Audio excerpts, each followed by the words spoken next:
మనం చాలాసార్లు మనం జీవిస్తున్న లైఫ్‌లో రోడ్డు మీద ఒంటరిగా ట్రావెల్ చేస్తున్న వాళ్ళని చూస్తాం. చాలామంది అడుగుతారు, ఫ్రెండ్స్ లేరా అని.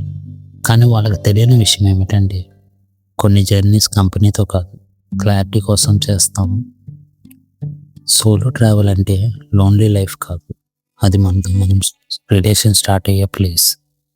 ఈ లైఫ్‌లో మనం అందరితో మాట్లాడతాం. కానీ మనతో మనం మాట్లాడడం మర్చిపోయాం. అందుకే ఒంటరిగా రోడ్డు మీద వెళ్ళినప్పుడు ఫస్ట్ టైం సైలెన్స్ అన్‌కంఫర్టబుల్‌గా అనిపిస్తుంది. ఫోన్ పక్కన పెడితే మెమరీస్ మనతో మాట్లాడతాయి. లైఫ్‌లో అందరిని ఇంప్రెస్ చేయడంలో బిజీ అయ్యి మనమే మనకి స్ట్రేంజర్ అయిపోయాం. యాక్చువల్‌గా మన మీద తిప్పులు పెట్టడానికి ఈ సమాజం చాలామంది ఉన్నారు. సో, మనం కూడా మనల్ని తక్కువ చేసుకోకూడదు.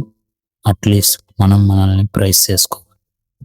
సోలో ట్రావెల్‌కి డెస్టినేషన్ కన్నా జర్నీ ఇంపార్టెంట్. ఎందుకంటే అతనికి ప్లేసెస్ కావాలని కాదు, పీస్ కావాలని ట్రావెల్ చేస్తారు.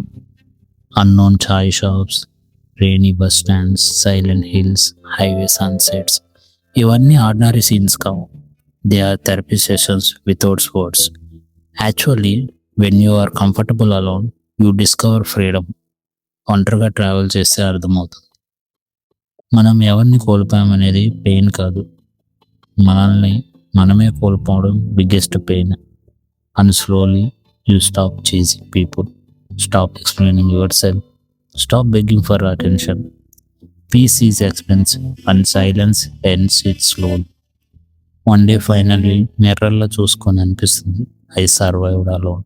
అది కాన్ఫిడెన్స్ కాదు, మనకు మరో జన్మ లాంటిది.